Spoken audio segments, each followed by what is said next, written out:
우리 마지막으로 우리 모두 예배하는 자 되어 온전히 영과 진리로 주를 예배하자. 주가 우리와 함께 영원히 함께 하시고 마르지 않는 샘물로 우리를 채우시리라.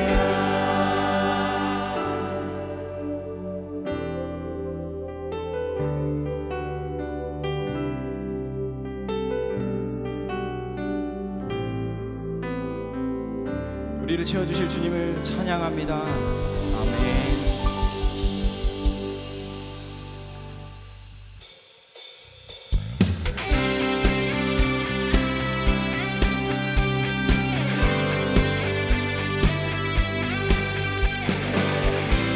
우리를 통치하시고 다스리시는 그 주님을 다 함께 더욱더 찬양합시다. 주가 통치하시고 다스리시는 나라, 주를 향한 찬양이 멈추지 않는 고통과 아픔이 없는 하나님 나라. 먼저 그의 나라와 그의 의를 구할 때 모든 것 더하리라 말씀하신 주, 세상 염려 내려놓고 주께 경배해. 만왕의 왕 되신 예수여 내 안에 임하소서. 주의 나라 내게 임할 때 나 외쳐 선포해. 하나님의 나라 내 안에 이루소서. 주가 다스리시는 그 나라, 주의 나라 임할 때 모든 두려움 사라져. 내 안에 주의 나라 세우시네.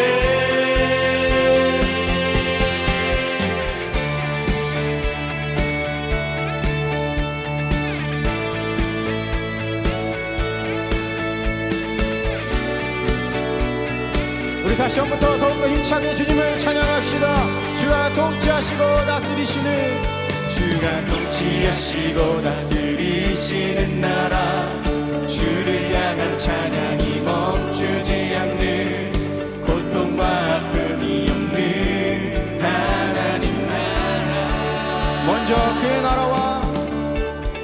그의 나라와 그의 의를 구할 때 모든 것 더하리라 말씀하신 주, 세상 염려 내려놓고 주께 경배해. 만왕의 왕 되신 예수여 내 안에 임하소서. 주의 나라 내게 임할 때 나 외쳐 선포해. 하나님의 나라 내 안에 이루소서. 주가 다스리시는 그 나라, 주의 나라 임할 때 모든 두려움 사라져. 내 안에 주의 나라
주 안에서 노래하며 우리 주 안에서 노래하며 주의 이름 찬양해 감사로 그 문에 들어가 주 이름 송축하네 진실한 찬양 안에 권능이 많이 외치세 할렐루야 손뼉치며 전능하신 주께 높이 계신 주님께 우리 여기 모인 이유 우리 마음 모아 주님을 높이 우리 한 번 더 높이 계신 주님께 높이 계신 주님께 우리 여기 모인 이유 우리 마음 모아 주님을 높이 우리 처음부터 우리 주 안에서 노래하며 우리 주 안에서 노래하며 주의 이름 찬양해 감사로 그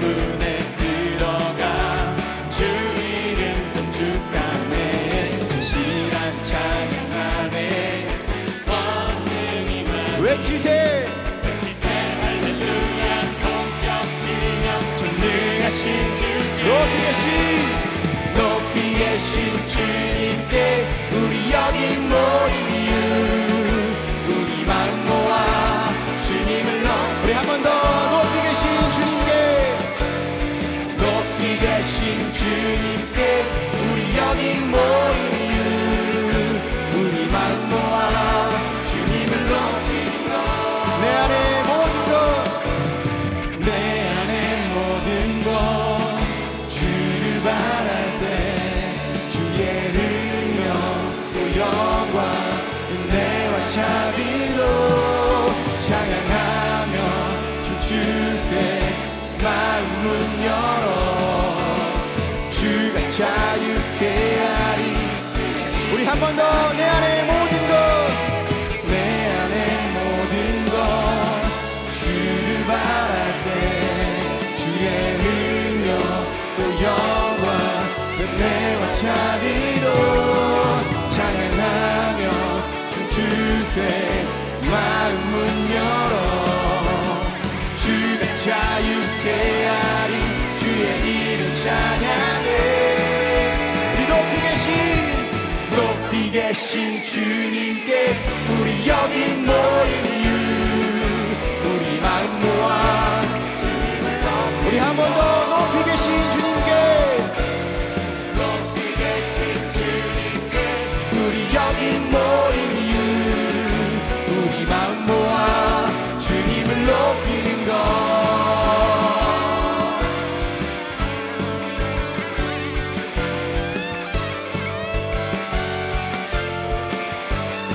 우리 높이 계신 주님께 높이 계신 주님께 높이 계신 주님께 높이 계신 주님께 높이 계신 우리 한 번 더 높이 계신 주님께 높이 계신 주님께 높이 계신 주님께 높이 계신 주님께 우리 높이 계신 주님께 영광의 박수 올려드립시다. 할렐루야. 아멘.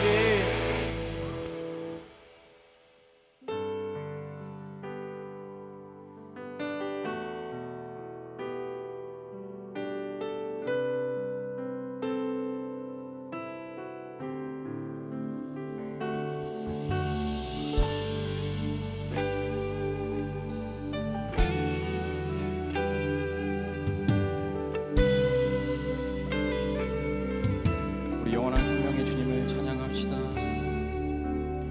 영원한 생명의 주님 한결같이 날 보시네 주 손길 덮으사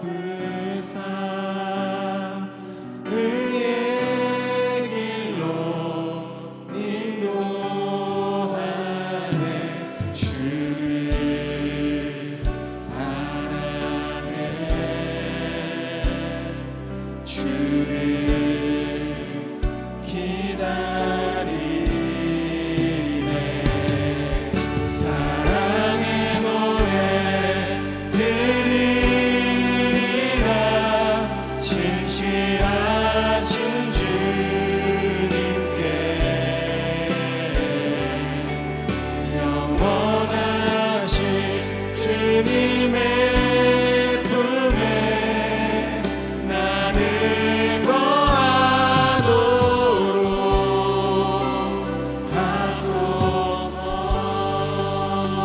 처음부터 영원한 생명의 주님, 생명의 주님 한결같이 날 보시네. 주 손길 덮으사 의의 길로 인도하네.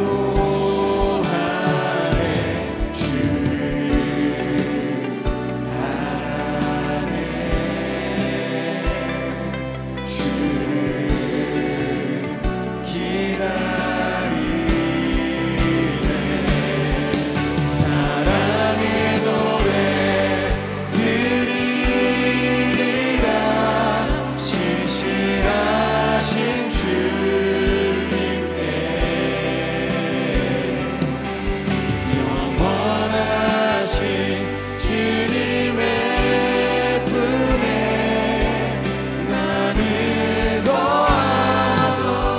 한 번 더 사랑의 노래, 사랑의 노래 드리리라. 신실하신 주님께 영원하신 주님의 품에 나를 거하도록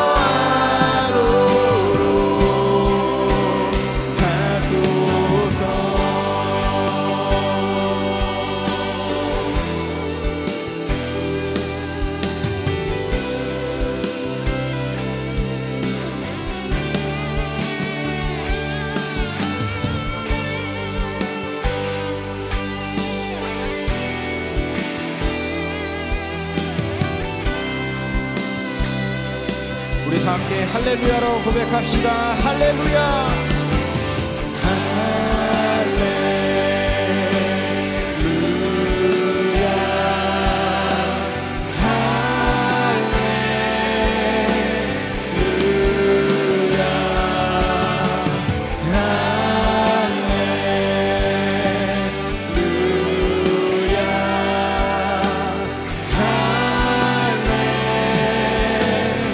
우리 한 번 더 할렐루야, 할렐루야.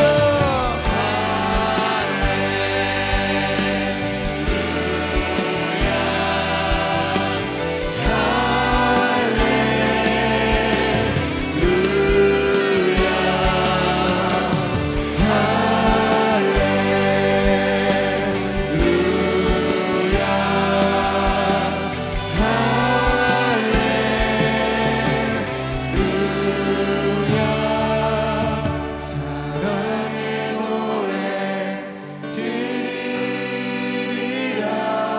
신실하신 주님께 영원하신 주님의 품에 나를 우리 마지막으로 사랑의 노래,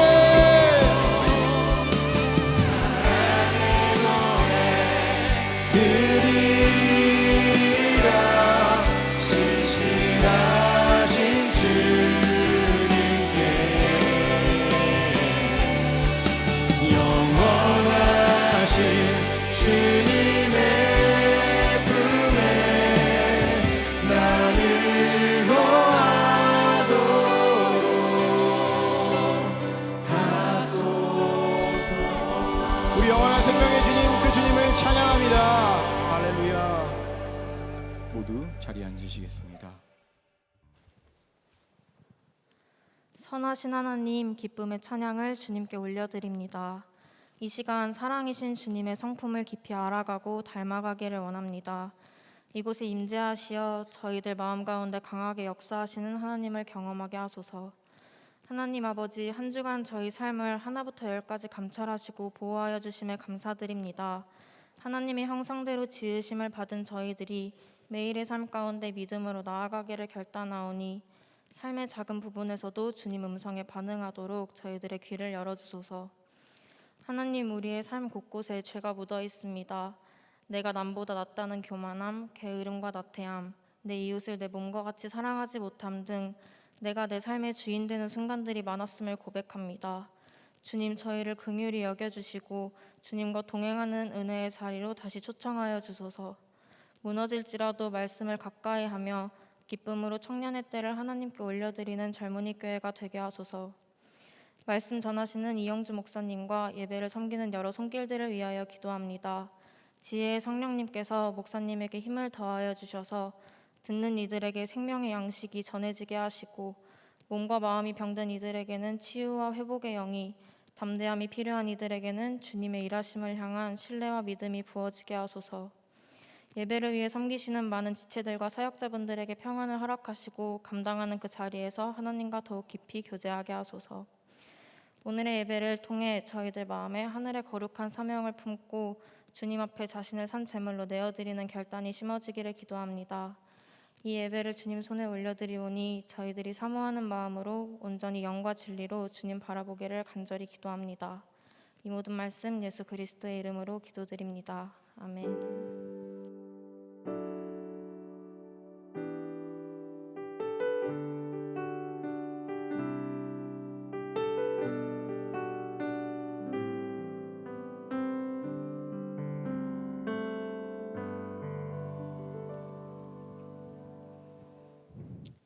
예배에 나오신 여러분을 모두 환영하고 축복합니다. 특별히 예배에 처음 오신 새가족분들을 진심으로 환영합니다. 예배의 모든 순서가 끝난 후 본당한 찬양대석으로 오시면 새가족 안내를 받으실 수 있습니다. 먼저 아쉬운 소식을 전하고자 합니다. 990001 또래를 신실하게 섬겨주셨던 김슬기 전도사님께서 선한목자 젊은이교회에서 사역을 마무리하고 사임하십니다. 전도사님께서 앞에서 인사하실 때 하나님께서 발걸음을 인도하시고 건강을 지켜주시길 사랑의 마음을 담아 큰 격려의 박수 부탁드립니다.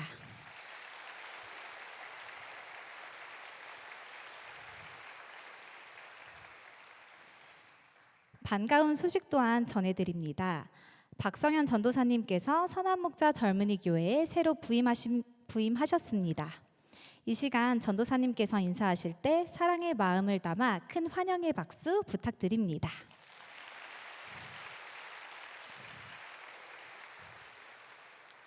다 함께 하나님을 경외하는 마음으로 자리에서 일어서시겠습니다. 오늘 우리에게 주시는 하나님의 말씀은 마가복음 9장 1장 9절에서 11절까지입니다. 그때 예수께서 갈릴리 나사렛으로부터 와서 요단강에서 요한에게 세례를 받으시고 곧 물에서 올라오실새 하늘이 갈라짐과 성령이 비둘기같이 자기에게 내려오심을 보시더니 하늘로부터 소리가 나기를 너는 내 사랑하는 아들이라 내가 너를 기뻐하노라 하시니라. 아멘. 하나님의 말씀입니다. 네, 감사합니다. 젊은이 교회 예배 오신 여러분들 환영하고 축복합니다. 오늘 말씀을 이렇게 성경 봉독을 하고 난 다음에 설교자가 서야 되는데 오늘 저는 설교자는 아닙니다. 오늘 설교하시는 목사님 이렇게 소개해 드리려고 나왔습니다. 하나님께서 우리 젊은이 교회 귀한 목사님을 이렇게 보내주셨습니다. 이영주 목사님 비서실에서 사역하시고 그 사역을 마치시고 이제 오늘부터 젊은이 교회 여우수아 공동체를 담당하게 되십니다. 목사님, 사모님 가정에 두 자녀가 있는데 쌍둥이 딸이에요.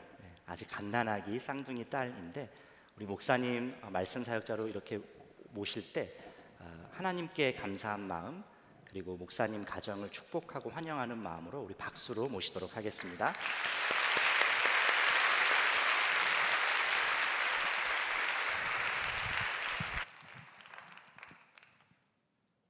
네, 만나서 반갑습니다. 저는 여우수아 공동체를 섬기게 된 이형주 목사입니다. 제가 이 자리에서 이렇게 여러분 젊은이 교회를 섬기게 된 것이 개인적으로 굉장히 특별한 의미가 있습니다. 저는 젊은이 교회 청년 출신인데요. 2007년부터 2011년도까지 젊은이 교회에 출석하면서 너무나 특별한 제 인생에 있어서 정말 선물과 같은 시간을 보냈었습니다.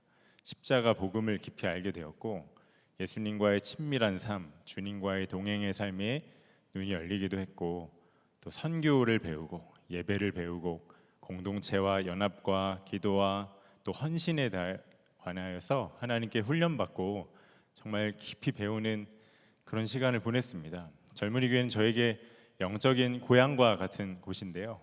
그러한 곳에 하나님께서 섬길 기회를 주심으로 인해서 제 안에 정말 말할 수 없는 감사와 기쁨과 영광스러운 마음이 있습니다. 그리고 또 한 가지 굉장히 특별한 의미를 갖는 것이, 제가 목사 안수 받기 전에 수련 목회자 시절 2015년부터 2018년도까지 저희 교회 청소년부 고등부를 섬겼었습니다. 계산이 빠른 분들은 아마 나올 텐데, 이 자리에는 우리 98또래부터 03또래까지 저와 고등부에서 함께 신앙생활했던 우리 형제 자매들입니다. 다시 만나서 너무 반갑고, 그런데 마스크를 쓰고 있어서 누가 누군지 잘 못 알아보겠네요. 저는 청소년 사역을 시작했을 때 청소년 사역 경험이 하나도 없었기 때문에 정말 문외한이었습니다. 청소년 사역자들에게 내려오는 국룰과 같은 게 있는데 청소년들에게 눈높이를 맞추라는 거예요. 그런데 저의 경우는 청소년들이 저에게 눈높이를 맞춰줬었습니다. 그래서 제가 아재 개그만 주구장창했던 것 같아요. 그런데 제가 참 한결같은 사람이어서 여전히 할 줄 아는 게 아재 개그밖에 없습니다. 그래서 참 새롭고 선한 게 없어서 미안한 마음도 있지만, 제가 이곳 젊은이 교회에서 주님께서 이 공동체를 통해 저에게 은혜를 주시고 또 내 인생의 맞춤형으로 인도하셨던 그 인도하심을 깊이 누렸던 것처럼, 우리 한 사람 한 사람을 친인도하신 것을 믿기 때문에 나의 부족함이나 자격 없음이나 쓸데없는 걱정을 하지 않기로 했고, 저도 주님 한 분 바라보며 온전히 순종하기를 다짐하고 왔습니다. 그래서 제가 이렇게 젊은이 교회를 섬기는 것이 개인적으로 의미되고 참 특별하지만, 마냥 감상에 젖어 있을 수만도 없고 또 희망찬 마음만 있거나 기쁜 마음만 들지는 않더라고요. 어느 순간 마음에 참 무거운 마음도 들고 답답한 마음도 이렇게 제 안에 들어오기 시작을 했습니다. 알 수 없는 부담감과 비장한 마음도 들더라고요. 왜냐하면 지금 여러분과 같은 이 시대의 청년들 안에 절망이 굉장히 많기 때문입니다. 여러분, 살아가는 게 참 힘드시죠? 우리 현실이 참 고됩니다. 예전에 청년 세대들은 우리는 부모 세대보다 훨씬 더 잘 살 거야, 이거를 철석같이 믿었던 세대입니다. 대학 졸업장만 있으면 직업을 쉽게 골라서 갈 수도 있고, 기술이나 자격증 하나만 있어도 먹고 사는데 큰 문제가 없는 세대였죠. 그런데 지금은 달라도 너무 달라진 것 같아요. 우리는 부모 세대보다 훨씬 더 못 살게 될 거야, 이렇게 생각을 하는 세대가 되었습니다. 통계가 그걸 말해주고 암울한 전망도 참 많죠. 그리고 우리가 코로나를 2년 넘게 겪으면서 취업문도 좁아지고 사회로부터 얻을 수 있는 기회도 너무 많이 적어졌습니다. 그리고 또 한 가지, 요즘 우리 청년 세대가 이전에 그 어느 세대보다 상대적인 박탈감이 참 많아진 세대인 것 같아요. 제가 얼마 전에 책을 읽었는데 제목이 인스타그램에는 절망이 없다였습니다.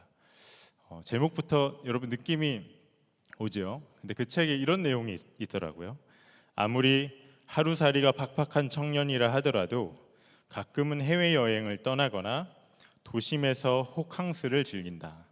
한 달에 한 번쯤은 뜨는 동네의 핫플레이스를 찾아가 아늑한 공간에서 화려한 저녁을 즐긴다.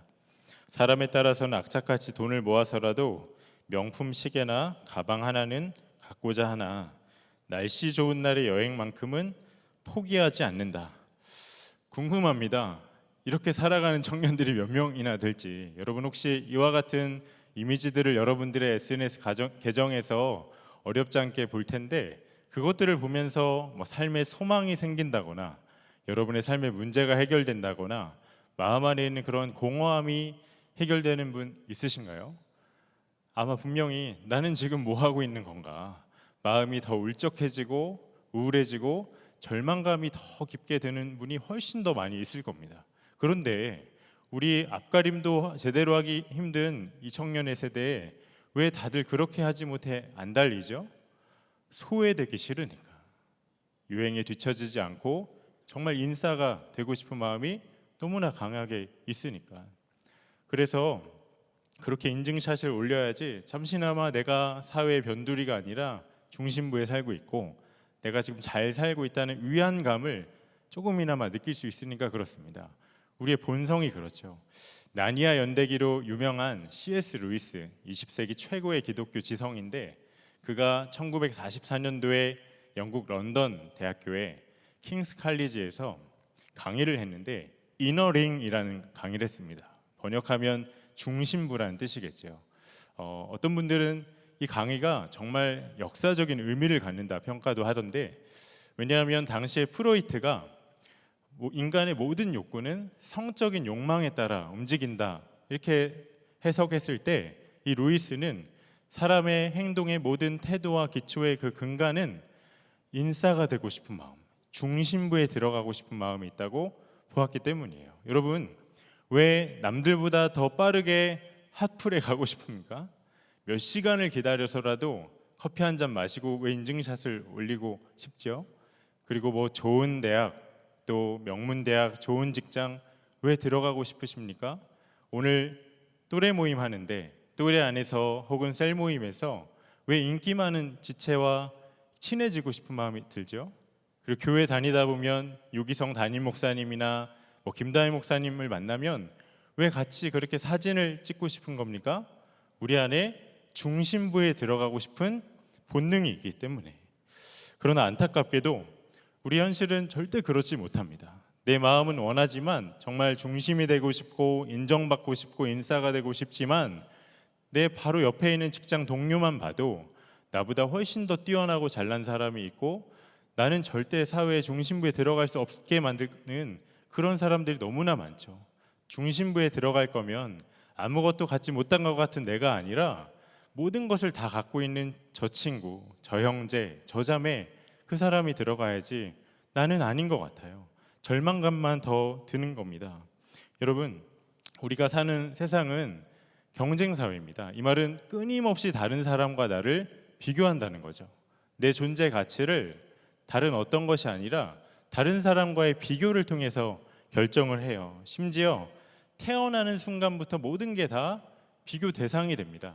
저희 집에 하나님께서 선물로 주신 일란성 쌍둥이 딸 아이가 있습니다.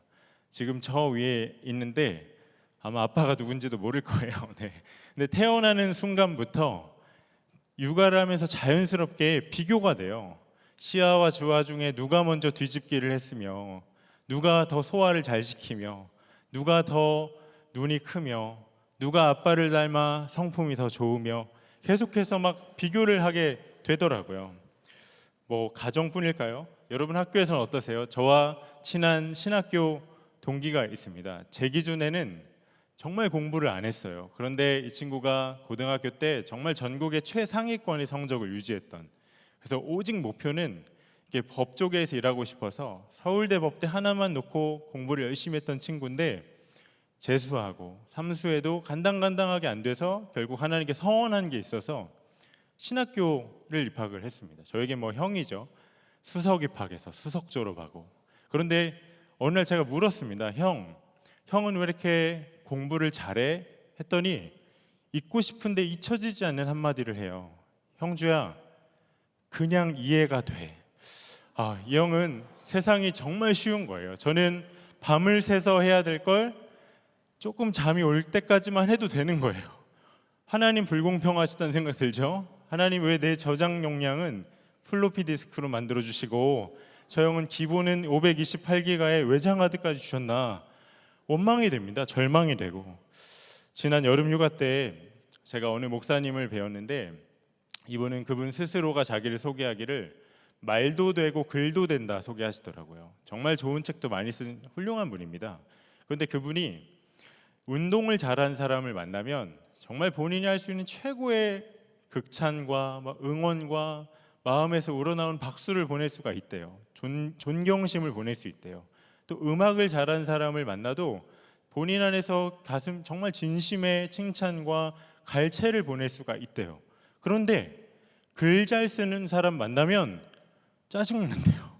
화가 나고. 왜? 내가 더 잘 써야 되는데 그렇지 못하니까 마음이 쓰라리고 자격지심이 드는 거죠. 여러분, 내가 비교하는 대상이 나보다 더 똑똑하고 더 성공했고 더 예쁘면, 더 잘생기면 어떻게 되죠?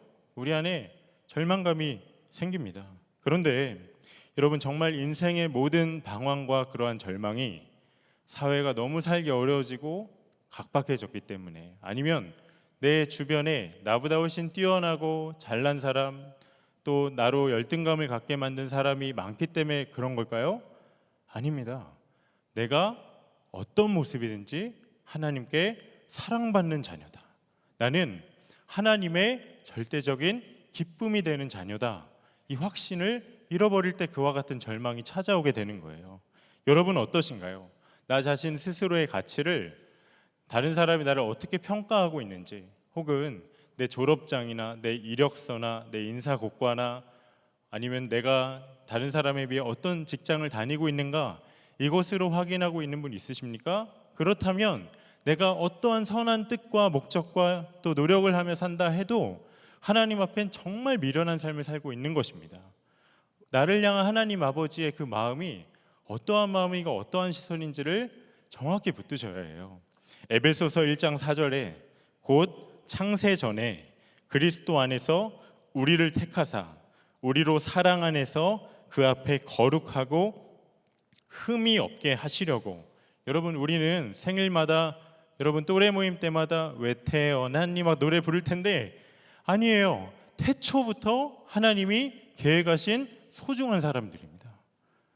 하나님의 형상대로 지음받은 너무나도 존귀하고 아름다운 존재가 바로 저와 여러분이라고 말씀하시는 거예요. 내가 나를 보면 부족한 거 투성이고 잘하는 것도 없는 것 같고 너무나도 절망밖에 없지만, 하나님이 나를 보실 땐 충분히 완벽한 사람들입니다.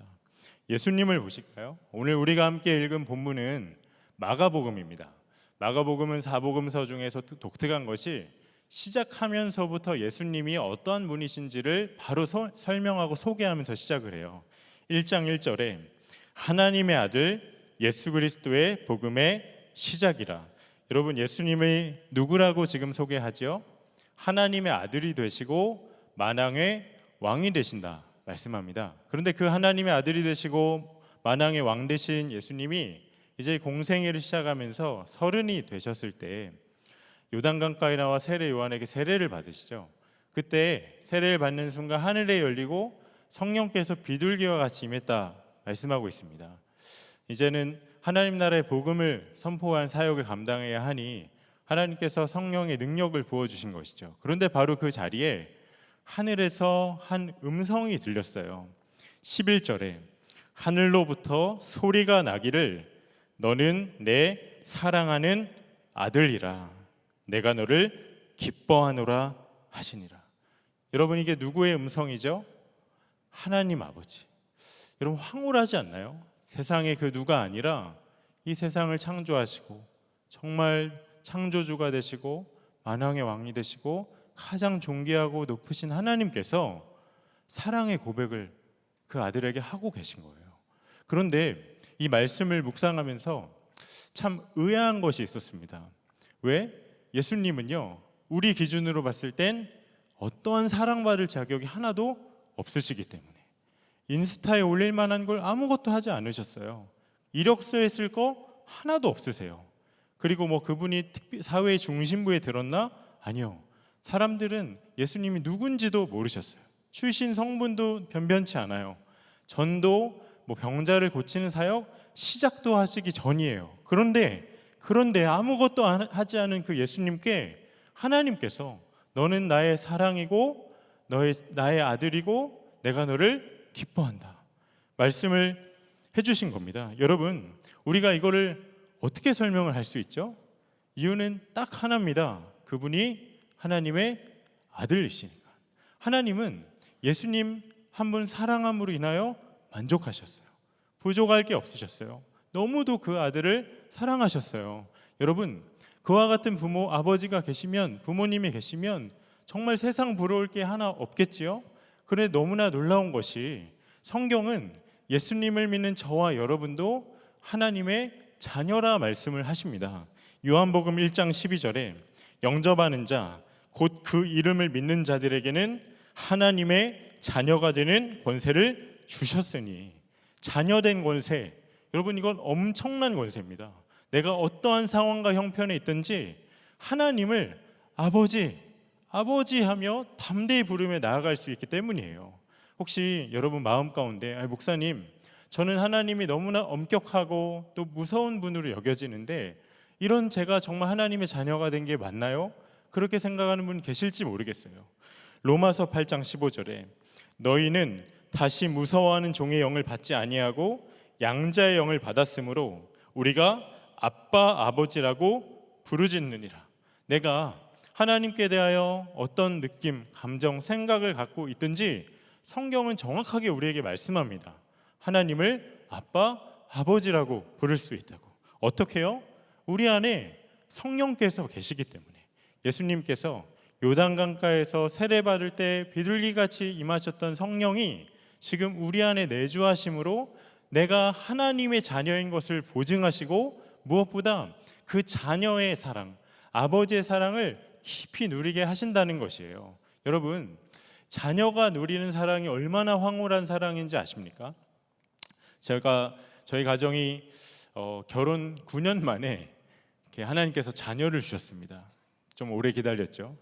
하나님께 쌍둥이 딸을 주셨는데 정말 너무나 행복하고 감사했지만 육아는 정말 전혀 다른 문제더라고요. 굉장히 고되고 피곤하기도 하고 쌍둥이다 보니까 하나이가 깨면 하나이 같이 깨기도 하고 잠을 요즘에 이하를 해서 막 함께 밤을 샐 때도 있고, 물론 저보다 아내가 더 힘들겠지만 정말 고되고 힘들 때가 많이 있습니다. 그런데 그렇다고 부모가 고생하는 걸 그 쌍둥이 딸들이 160일 된 그 갓난 아이들이 보면서 이제까지 한 번도 아빠 힘내세요, 우리가 있잖아요, 있긴 한데 그런 노래 한번 들어본 적 없고, 노래는 우리가 불러주죠. 저희가 너무 힘들어서 오늘은 아이들 빨래 내일 아침에 할까 고민할 때 자다 벌떡 일어나서 빨래를 대신 해주거나 자기들끼리 기저귀 갈아채우거나 젖병 한번 소독해 준 적 한 번도 없어요. 여러분, 너무 불합리해서 파업해야 되는 거 아닙니까? 열정페이보다 더한 거 아니에요? 절대로 그렇지 않습니다. 내가 아이에게 도움받은 거 하나도 없지만 그냥 바라만 봐도 너무 기쁜 거예요. 똥을 싸도 너무 예뻐요. 정말 그 아이들 그냥 존재만으로도 너무나 기쁘고 너무나 사랑스러워요. 왜 그렇죠? 저에게 하나밖에 없는 자녀들이니까요. 하나님이 우리로 누리기를 원하시는 사랑이 이와 같은 사랑이에요. 아무것도 하지 않아도 정말 내가 사랑받고 있다고 확신하는 그 사랑. 여러분 기억하십시오. 하나님의 날량한 사랑의 근거는 나에게 있지 않아요. 내가 대단한 일을 하고 엄청난 성적을 받고 남들이 정말 우러러볼 만한 어떤 이미지를 올리고 경험을 하고, 아닙니다. 날량한 사랑의 근거는 하나님께 있어요. 내가 어떤 것도 하기 전에 하나님 날 사랑하기로 작정하셨죠. 그런데 너무나 안타까운 것이 우리는 그 사랑을 너무 쉽게 오해합니다. 하나님 체면이 있으시지, 나같이 부족한 게 많고 주목받지 못한 사람을 사랑하시는 게 맞을까?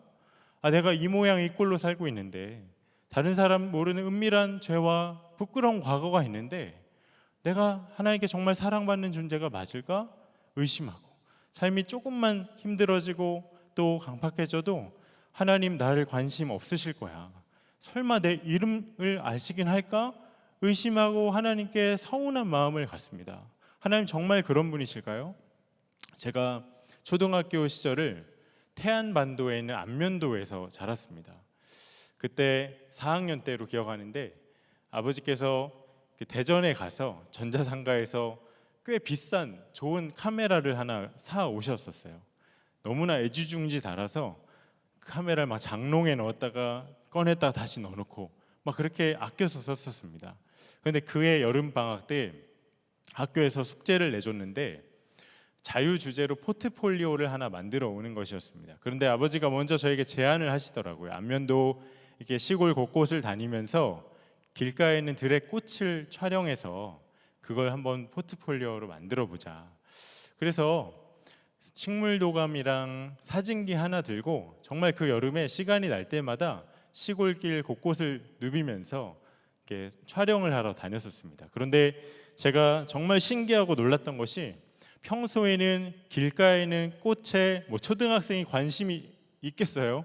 관심 1도 없었는데 정말 많은 꽃들이 있더라고요. 길가에, 언덕에, 교회 뒷산에, 바다 해안가 근처에, 도로변에 정말 많은 꽃들이 있었습니다. 그런데 여러분 더 놀랍고 신기한 게 뭔지 아세요?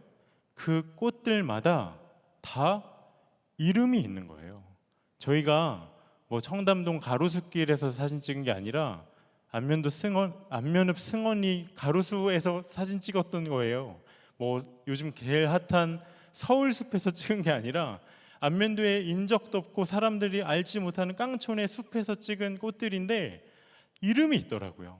식물도감에서 하나둘 그걸 찾아가면서 발견하고 기록하는 게 얼마나 흥미롭던지.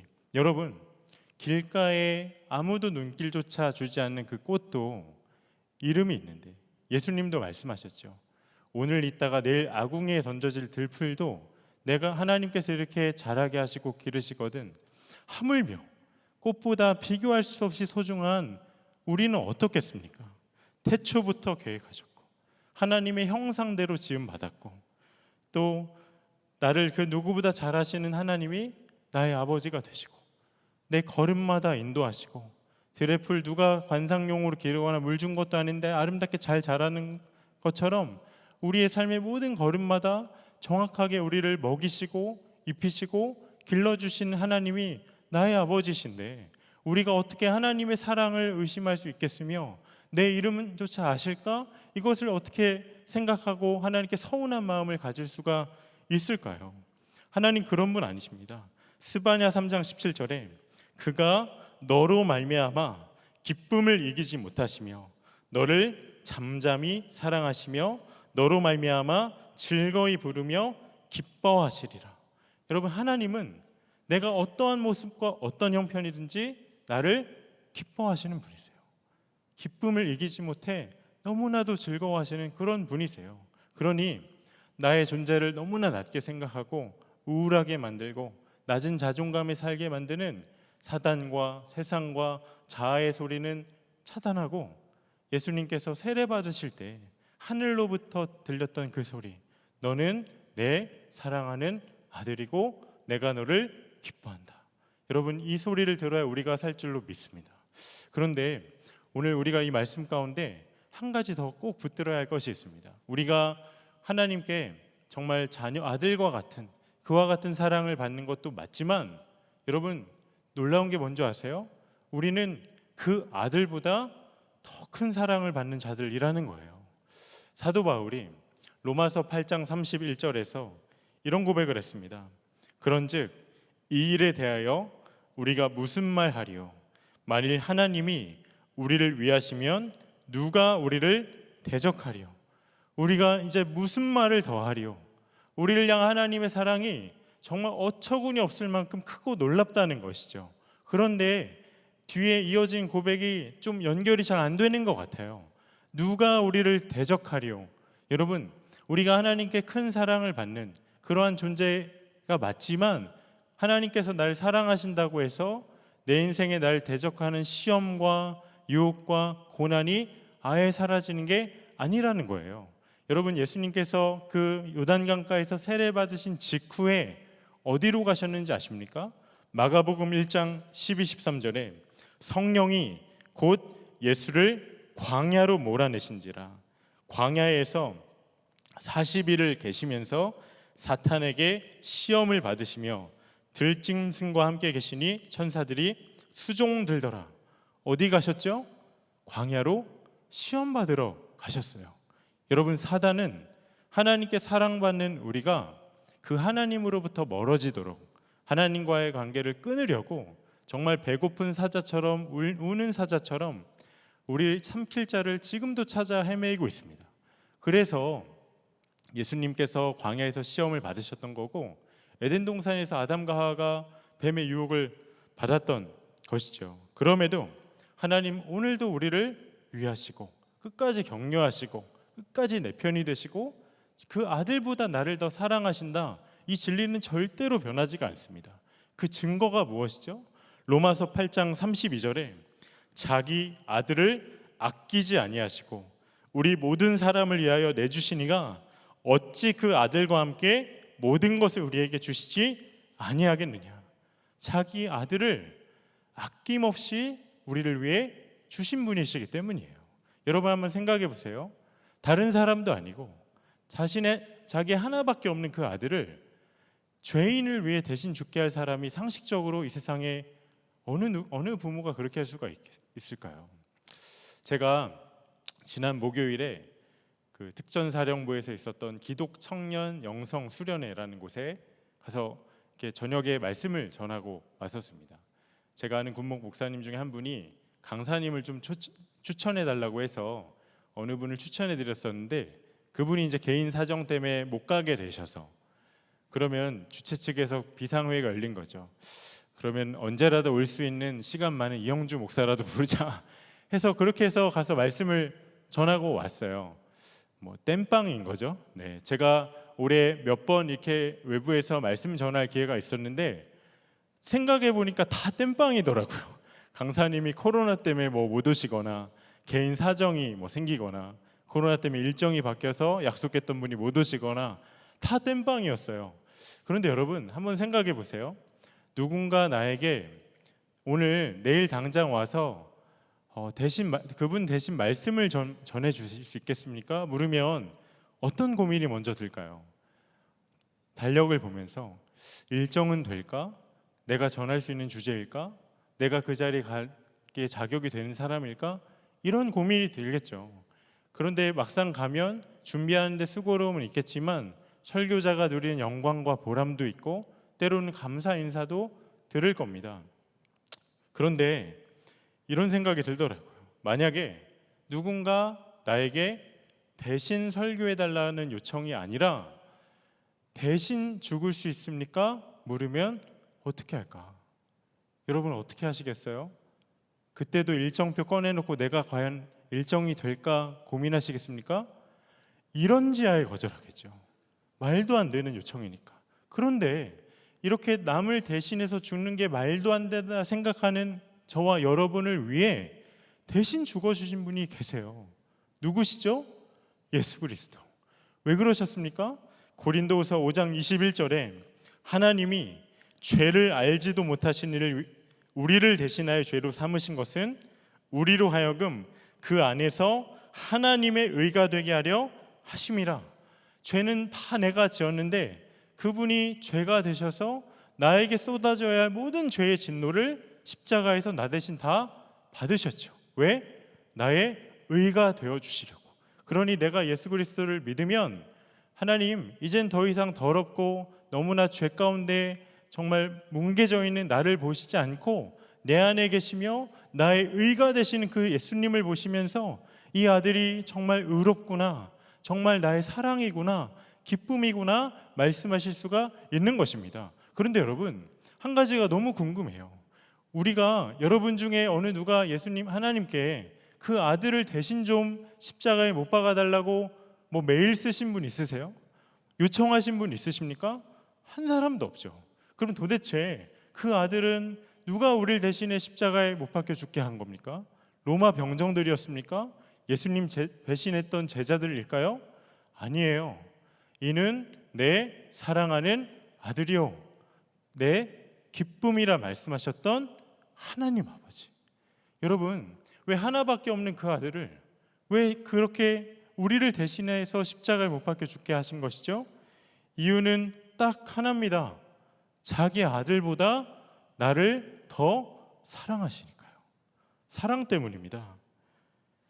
그러니 여러분 십자가를 통해 우리가 확신하고 확인해야죠. 나는 정말 초라하고 볼품없는 것 같지만 나를 향한 하나님의 사랑은 완전한 사랑이구나. 여러분 이 사랑이 어떠한 절망에 있든 우리를 다시 일으켜줍니다. 제가 아는 분 중에 너무나 신실하게 청년 시기를 보냈던 분이 있어요. 그분 옆에만 가면 정말 정죄감이 느껴질 정도로 너무나도 순결해 보이고 너무나 신실하게 예수님을 사랑했던 형제였습니다. 근데 그가 군에 입대하고 근데 격오지다 보니 뭐 주일에 이렇게 교회를 잘 갈 수도 없는 상황이고 또 하필 함께 군복무를 한 동료 중에 이렇게 믿음의 동지도 없었대요. 그러다 보니 점점 영적으로 메말라가고 교회도 제때 못 가니까 점점 예수님과 멀어지죠. 그런데 여러분, 군문화가 그 20대 초반에 한참 정욕이 들끓는 청년들이 모이니 많이 음란합니다. 그렇게 내무반 친구들과 동기들, 선임들이 하는 대화를 들으면서 정말 계속 영향을 받다가 세상 사람들이 짓는 똑같은 죄를 그도 짓게 되었어요. 가지 말아야 할 곳에 갔습니다. 그런데 문제는 휴가 때마다 전역을 하고서도 그 죄가 끊어지지가 않는 거예요. 전역 후에 하던 사역은 있으니 아이들을 섬기는 일을 했는데 사단은 쉼없이 참소하죠. 야, 네가 아이들 섬길 자격이 있어? 너 그 죄 지었잖아. 너 지금 다른 사람들이 모르는 그 죄 가운데 있잖아. 너가 아는 그 아이들이 그걸 알면 너한테 영혼을 맡길 수 있을 것 같아? 너 죄인이잖아. 그 사단의 참소에 마음과 믿음과 심령이 완전히 무너져요. 깊은 절망에 빠집니다. 삶의 소망이 끊기는 것만 같은 그렇게 시간이 흘러가는데 문득 이런 생각이 들더래요. 아, 내가 이 죄를 끊지 않으면 정말 내 인생은 끝나겠구나. 그때 성령께서 갑자기 불현듯 들게 하신 마음이 다른 사람은 몰라도 어머니에게만은 지나왔던 그 모든 너의 넘어짐과 부끄러운 일을 고백하라는 마음이 드는 거예요. 그런데 이것이 죽는 것보다 더 싫었대요. 왜냐하면 그 어머니는 그 아들을 끔찍하게 아끼고 사랑하셨던 어머니였기 때문에 너무 고민이 되더랍니다. 다른 사람은 차라리 낫겠는데 엄마한테는 못할 것 같아요. 그런데 성령님이 계속해서 마음을 주시고 고백을 하지 않으면 정말 죽을 것만 같아서 용기를 내서 어머니께 고백하기로 다짐을 해요. 그런데 얼굴과 얼굴을 맞대고 고백하기엔 너무 송구스럽고 제대로 말을 못할 것 같고 전화로 하기에도 그렇고 그 당시 네이트온을 썼던 시대인데 직장 생활하신 어머니께 네이트온 채팅으로 이렇게 고백을 할 마음을 먹어요. 그래서 어느 날 언제 점심시간에 어머니와 약속을 해서 채팅에 만나서 그동안의 자초지종을 하나 둘 다 올렸답니다. 엄마, 나 죄인이야. 나 엄마가 생각하는 그런 아들 아니야. 나 더러워졌어. 나 정말 절망밖에 없는 사람이야. 엄마, 나 이제는 나 안 믿어도 돼. 눈물로써 올렸어요. 그런데 한참을 지나도 어머니가 아무런 채팅을 올리지 않으시는 거예요. 그런데 그러다가 어머니가 한 마디 올리셨어요. 그래도 너는 내 아들이야. 그가 그 한마디에 완전히 꼬꾸라져요. 어머님은 그를 정죄하지 않으셨어요. 하나님이 나를 향한 사랑이 이와 같은 사랑이겠구나. 정말 진심 어린 회개가 터지고 깊은 절망 가운데 있던 그가 다시 일어날 수 있었습니다. 여러분, 사단은요 밤낮 우리를 하나님께 참소할 거예요. 너는 절망이고 잘못 태어났고 너무나도 초라하고 용서받지 못할 거야. 계속해서 참소할 것입니다. 그런데요, 하나님께서는 사단에게 정말 쓸데없는 짓 하고 있다 생각할 거예요. 그리고 이렇게 말씀하실 거예요. 그래도 그는 내 아들이야. 그래도 그는 내 사랑스러운 딸이야. 내가 그가 그 모양 그 꼴로 사는 거 다 알아.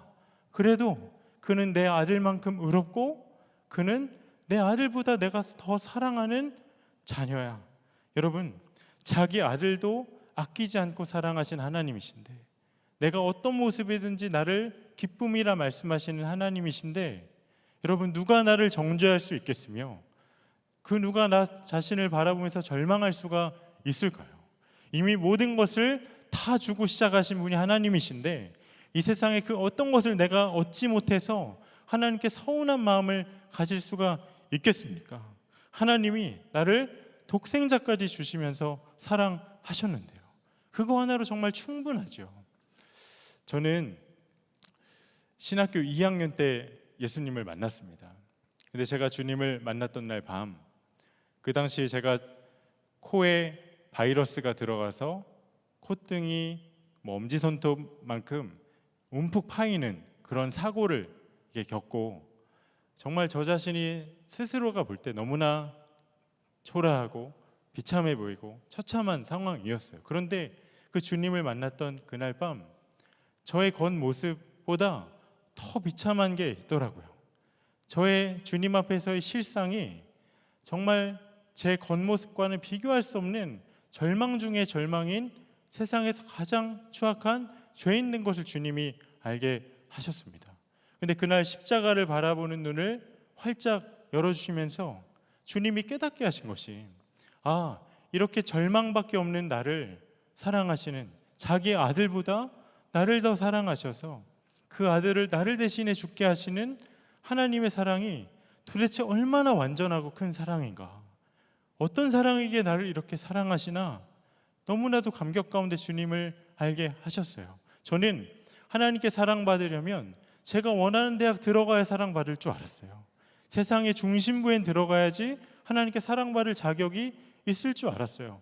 그런데 아니더라고요. 내 인생 가장 초라하고 절망이고 비참한 그때 나를 향한 하나님의 사랑을 하나님이 정말 성령 안에서 깊이 인정하고 믿게 하시는 그 눈을 열어주시더라고요. 그날 하나님께 이런 고백을 했습니다. 주님 저를 위해 죽으셨으니 저는 주님을 위해 살겠습니다. 그날 바뀐 것은 단 하나예요. 제 전부가 바뀌었습니다. 여러분, 여러분의 이력서, 성적표, 졸업장, 인사고과, 그것이 주님으로 하여금 내가 사랑받게 만들 어떠한 지위와 자격과 조건이 되지 않아요. 아무리 노력해도 안 돼요. 우리의 이너링 오직 하나, 예수님이십니다. 여러분, 그 예수님 안에 있으면 나로 절망하게 만드는 그 어떤 절망 다 사라져요. 어떠한 절망도 없습니다. 오늘 우리가 성찬을 하게 됩니다. 여러분, 나를 사랑하시고 또 나를 있는 모습 그대로 기뻐하시는 그 주님, 내가 떡과 포도주를 먹고 마실 때 주님은 다시 한번 나에게 그 사랑의 고백을 하실 것이에요. 믿음으로 주 앞에 나아갈 때 이는 내 사랑하는 아들이요 내가 그를 기뻐한다 고백하시고 말씀하시고 나로 절망 가운데 다시 일으키시는 그 주님을 온전한 믿음의 눈들어 바라보시기를 바랍니다. 이 시간 우리 함께 성찬 받기 전에 합심해서 기도하면 좋겠습니다. 여러분, 혹시 이 자리 가운데 정말 절망 가운데 있는 분이 있으십니까? 나 자신을 보면서 또 다른 사람과의 비교함으로 또 삶을 살아가는 그 직장과 부르심의 자리에서 나로 절망하게 만드는 것들로 인해 마음이 무너지고 자격지심 가운데 힘없이 앉아있는 분이 있다면 예수님께 하나님이 들려주셨던 그 음성, 이는 내 사랑하는 아들이요 내가 그를 기뻐하노라, 그 음성이 이 시간 들려지는 은혜가 있기를 원합니다. 이 시간 우리 함께 기도할 때 주여, 자기 아들보다 나를 더 사랑하시는 하나님 아버지의 마음을 온전히 붙들게 하여 주옵소서. 내 삶의 모든 절망이 나와 항상 함께 하시는 주님으로 인하여 이제는 소망의 이유가 되고 찬양의 이유가 되는 삶의 완전한 역전을 허락하여 주옵소서. 우리 주님의 이름 한번 간절히 부르짖고 합심하여 기도하시겠습니다. 주여, 아버지 하나님, 그렇습니다. 하나님, 우리 사랑하는 우리 정연한 사람 한 사람을 기억하소서. 하나님, 주님 우리를 말씀하시고 우리에게 사랑한다 하시고 하나님 우리에게 놀라운 은혜 허락하신 주님께로 나아가기를 원합니다. 하나님, 이 시간 하늘의 문을 열어주소서. 하나님 말씀하소서. 하나님 말씀하소서. 하나님 말씀하소서. 주 앞에 나아가게 하소서. 하나님 절망 가운데 하나님 다시 일으키소서. 주님 붙들며 나가는 시간 되게 하여 주시옵소서. 주님께서 이 시간을 통하여서 역사하는 시간 되기 원합니다. 주님께서 붙들며 나가는 시간이 되기 원합니다. 주님의 명령에 따라 주님께서 허락하여 주시는 주님의 임재에 말씀에 따라 주님 나아가는 시간이 되게 하여 주시옵소서. 감사합니다. 주님께서 허락하여 주시는 그 소망의 이유가 그리스도의 이름임을 저희가 고백합니다. 주님께서 이 시간을 통하여서 인도하여 주시옵소서. 주님 이 시간을 들어주실 때 주님 놀라운 성령님의 인도하신 가운데서 더욱더 나아가는 시간 되게 하여 주시옵소서. 주님 감사합니다. 주님께서 이 시간을 통하여서 이끌어 주실 것을 믿습니다. 하나님 아버지, 오늘 우리를 이 귀한 식탁에 초대해 주셔서 진심으로 감사드립니다. 오늘 우리가 말씀에서 들었던 것처럼 이는 내 사랑하는 아들이요 기뻐하는 자라. 하나님, 주의 살과 피를 마시며 우리와 함께 하시고 우리에게 생명을 내어주신 그 십자가의 사랑이 우리 안에 분명히 고백되게 하여 주시옵소서. 주님께 이 시간을 온전히 의탁합니다. 감사드리며 예수 그리스도 이름으로 기도드립니다. 아멘. 예수님께서 잡히시던 밤 감사 기도를 하신 후에 떡을 떼어 제자들에게 주시며 말씀하셨습니다. 이것을 받아 먹으라. 이것은 나의 몸, 너희를 위한 내 몸이니 이것을 먹을 때마다 나를 기념하여라 하였습니다. 식후에 잔을 드시고 예수님께서 말씀하셨습니다. 이것을 받아 마시라. 이것은 많은 사람을 위하여 죄 사함을 위하여 흘리는 나의 피, 곧 새 언약의 피니 이것을 마실 때마다 나를 기억하여라 말씀하셨습니다. 오늘 이 약속의 말씀에 의지하여 떡과 포도즙을 나누겠습니다. 떡과 포도즙을 받으신 후에는 바로 드시지 마시고 십자가를 묵상하시며 우리 목사님들께서 낭독해 주시는 말씀에 귀를 기울이시기 바랍니다. 그리고 함께 우리가 성찬을 받도록 하겠습니다. 나는 하늘에서 내려온 살아있는 떡이니 사람이 이 떡을 먹으면 영생하리라. 내가 줄 떡은 곧 세상의 생명을 위한 내 살이니라 하시니라. 우리가 축복하는 바 축복의 잔은 그리스도의 피에 참여함이 아니며 우리가 떼는 떡은 그리스도의 몸에 참여함이 아니냐. 떡이 하나요 많은 우리가 한 몸이니 이는 우리가 다 한 떡에 참여함이라. 친히 나무에 달려 그 몸으로 우리 죄를 담당하셨으니 이는 우리로 죄에 대하여 죽고 의에 대하여 살게 하려 하심이라. 그가 채찍에 맞음으로 너희는 나음을 얻었나니. 하나님의 사랑이 우리에게 이렇게 나타낸 바 되었으니 하나님이 자기의 독생자를 세상에 보내심은 그로 말미암아 우리를 살리려 하심이라. 여러분을 위해 주신 우리 주 예수 그리스도의 몸이 여러분을 영생에 이르도록 보호해 주십니다. 그리스도께서 여러분을 위해 죽으셨음을 기억하면서 믿음과 감사로 이 떡을 받으시기 바랍니다.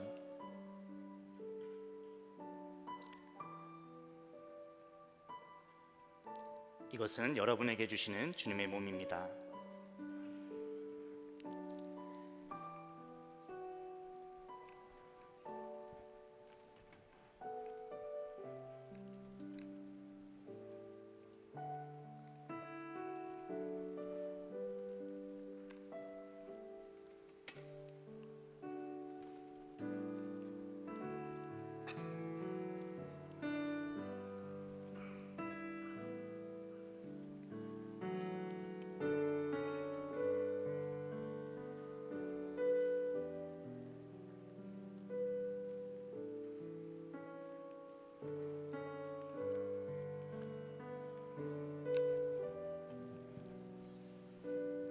나의 자녀들아, 내가 이것을 너희에게 쓰면 너희로 죄를 범하지 않게 하려 함이라.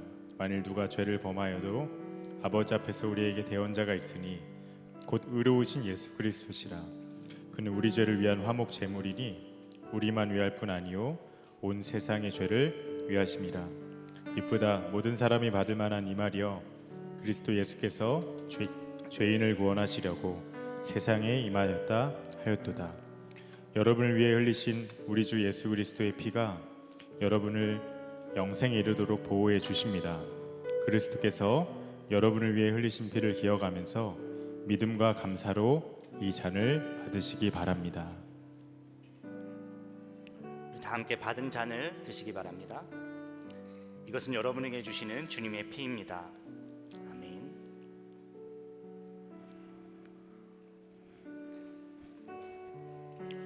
드신 잔은 옆에 홈에 넣어 주시길 바랍니다. 기도하겠습니다.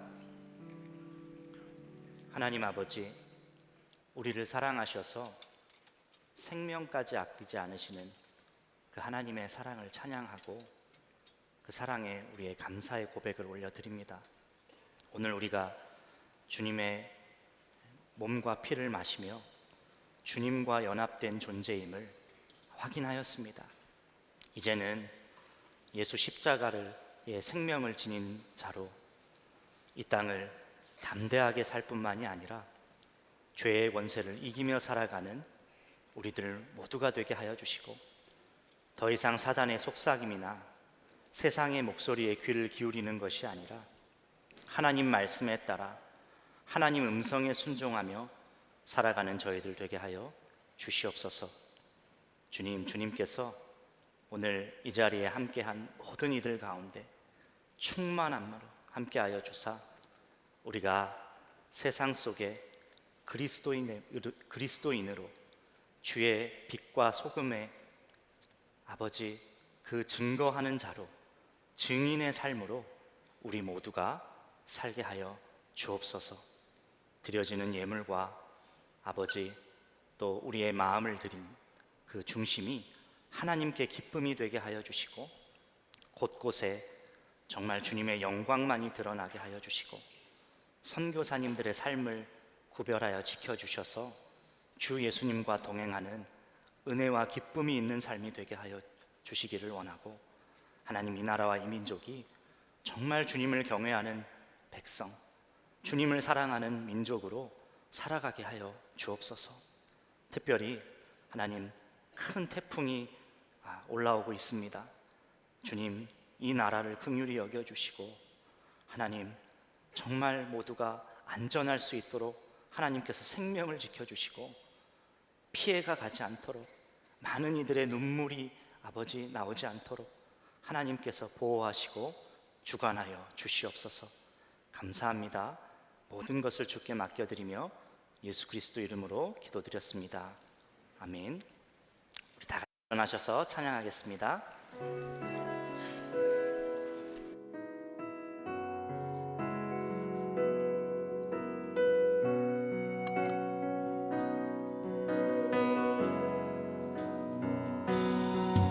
나의 사랑, 너는 어여쁘고 참 귀하다. 너는 보석보다 귀하다. 내가 사랑스럽지 않을 때 너를 온전히 사랑하고 너와 함께하려 내가 왔노라. 주의 사랑, 주의 사랑, 이 사랑은 결코 변치 않아. 모든 계절 돌보시네. 푸른 마르고 꽃은 시드나 주의 말씀은 신실해. 실수가 없으신 주만 바라라. 주님의 나라와 뜻이 나의 삶 속에 임하시며 주님 알기를 주만 보기를 소망해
예수님의 은혜와 아버지 하나님의 말할 수 없는 사랑하심과 성령의 내주교통 충만하게 하심이 절망 가운데에도 너는 나의 기쁨이요 사랑이라 말씀하시는 이 자리에 있는 모든 청년들과 모든 예배한 이들 위해 충만히 함께 하시기를 축원하옵나이다. 아멘.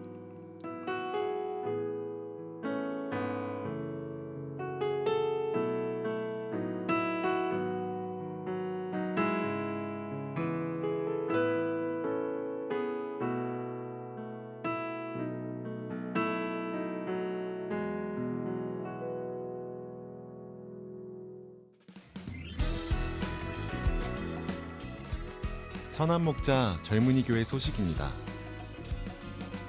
2022 하반기 제자학교가 개강합니다. 재정학교, 예배자학교, 기도학교, 신정자를 모집하니 자세한 사항은 홈페이지 및 카톡 광고를 확인하여 주시길 바랍니다. 다니엘처럼 셀 세론을 9월 11일까지 모집합니다. 하나님 나라를 위해 대한민국에 헌신할 현직 공무원 및 수험 청년들을 초대합니다. 따르길 셀에서 선교 유적지 탐방을 함께할 세론을 모집합니다. 노숙자 급식과 예배를 섬기는 주목자 사역 안내입니다. 주님이 주목하시는 주목자에게 한 끼 식사를 나누어 드리는 주목자 사역이 매주 토요일 오전 6시 30분 모란역 풍생고등학교 앞에서 진행됩니다. 섬김에 동참하기 원하시는 분은 김기용 형제께 문의하시길 바랍니다. 이번 주는 또래 모임으로 모입니다. 자세한 참여 방법은 각 또래 카톡방을 참고하여 주시길 바랍니다. 선한목자 젊은이 교회를 찾아주신 새가족 여러분을 진심으로 환영합니다. 예배 후 지하 3층 본당 찬양대석에서 새가족 안내를 받으실 수 있습니다. 예배의 모든 순서를 마쳤습니다. 이번 한 주도 예수님과 동행하는 한 주 되시길 바랍니다.